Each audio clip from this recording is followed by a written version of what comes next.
Let's move on, shall we? To the press review. Diptyque Laurent is with me here on set. And the big story this morning is, perhaps not surprisingly, Emmanuel Macron and Marine Le Pen. Their battle for those blue-collar votes in Amiens we told you about at the top of the programme.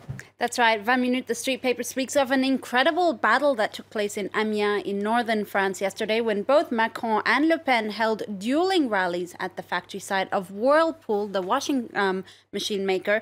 The company is shutting down its site in Amiens and moving to Poland, where labor is cheaper and there are more tax benefits. So as a result, Macron and Le Pen are jostling for favor among those disgruntled votes in the hopes of getting some valuable support from them. 20 Minutes says the battle turned into a PR show, un coup de show. It says Marine Le Pen beating Macron to the chase by preempting his rally and holding hers in the parking lot just before he arrived. He did meet with union workers, but not before Marine Le Pen got to take some selfies with some of the workers and talk to them about their troubles there. Macron later criticized his rival, saying, "I didn't come here to take selfies, but to find solutions." And Libération newspaper, they're even talking about a war now between the two presidential rivals. Well, we are seeing this sort of war rhetoric in the French press this morning. War, battle, that kind of thing. Libé says war has been declared. The left-leaning paper says in its editorial that Amiens is a symbolic battleground, one that really feeds into Le Pen's anti-globalization, anti-Europe rhetoric, especially in front of her rival, who is a former investment banker, Macron, and advocate of capitalism. So she says this situation really fed into her campaign more so than Macron's. Libé says, beyond symbolic, though, we need negotiations to save those jobs. And those negotiations should come between unions, management, and the government. The rest, the paper says, I quote, is just nationalist propaganda. The right-wing paper L'Opinion also evokes war on its front page, calling a Whirlpool the Battle of the Somme, which is, of course, a play on words of World War I battle. The paper says Le Pen's visit won't save jobs, but it is setting her rival Macron up for a, quote, meaty confrontation. Here she is in the front page cartoon of L'Opinion with Macron inside a Whirlpool machine. Le Pen says at 1,400 rounds a minute, this should dry him out a bit. And there's another politician who's also still making the headlines. This is the far left leader we're talking about here now, Jean-Luc Mélenchon. Well, he's making headlines, but rather it's his silence that's speaking volumes in the French press, Stuart. He's on the front page of Le Parisien today. The paper calls him the sorcerer's apprentice.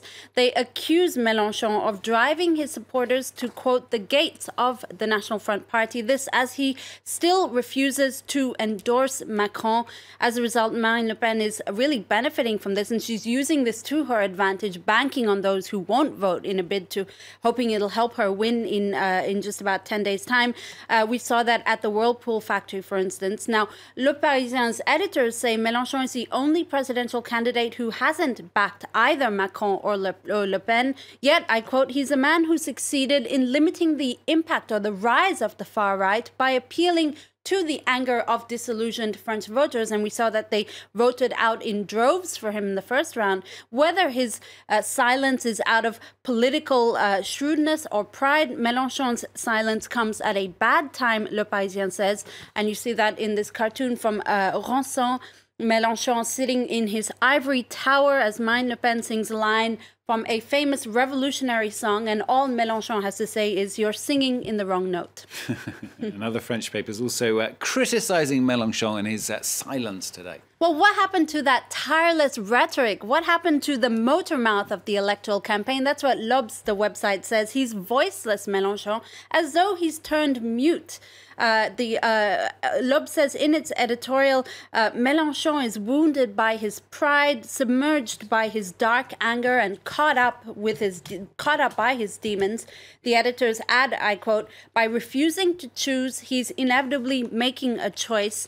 And we're seeing this effect on Mélenchon's supporters, Stuart. In Le Monde, they look at how Mélenchon's supporters who turned out in droves in the first round are now torn by voting against their wishes for Macron or voting Blanc, that famous invalid vote, or voting Le Pen for the whole, quote, shock value. Many say they're unable to make a choice between the, quote, cholera and the plague. Others are looking to the next election in 5 years, saying if they vote Macron now, well, Le Pen is sure to sweep the first round in the next election.